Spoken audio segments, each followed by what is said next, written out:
Today in Cannabis News, a Michigan state representative begins drafting a bill to ban cannabis billboards in the state.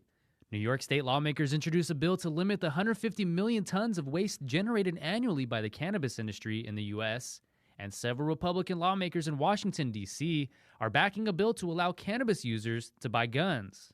It's Wednesday, April 28th, and this is your TRICHOMES Morning Buzz. Broadcasting live from the TRICHOMES.com studios in Southern California. It's time for your Morning Buzz.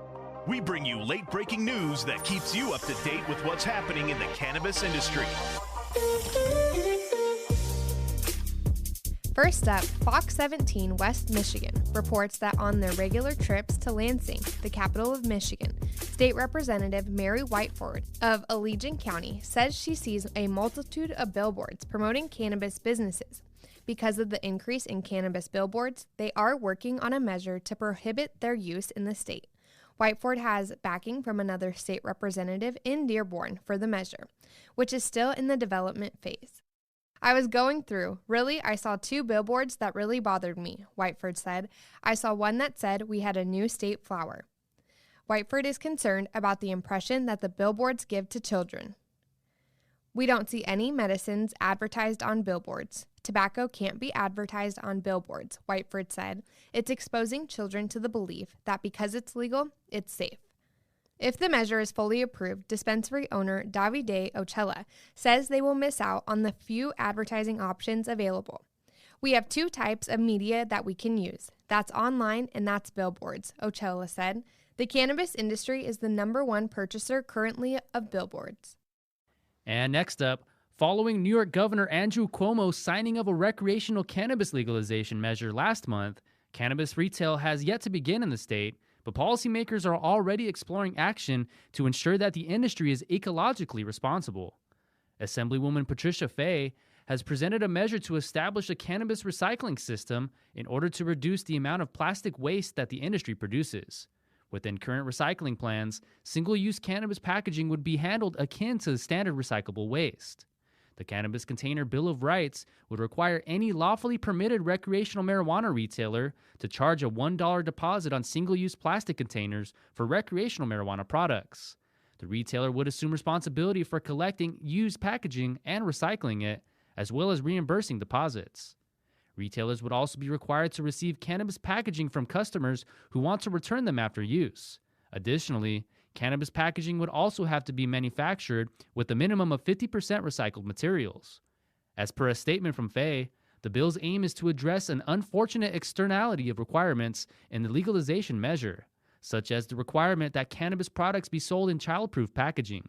This results in the cannabis industry having an outsized plastics footprint and to become a notable environmental consideration.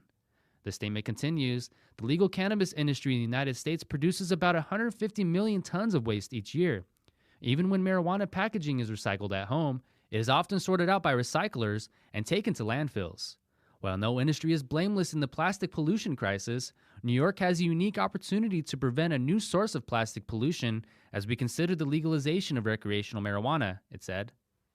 Last up, numerous Republicans in Washington, D.C. are calling for legislation that would enable cannabis consumers to buy guns in states where cannabis is legalized. An individual may lawfully own a gun and consume cannabis, but cannabis users are unable to buy a gun because the plant is illegal on the federal level. The proposal takes aim at this specific inquiry in the firearms transaction record.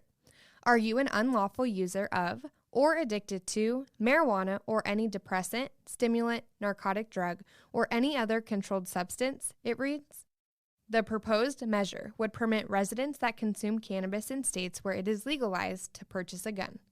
John Bosch is the executive director of the Gun Save Lives organization, which calls itself a gun advocacy group that believes gun control is race control.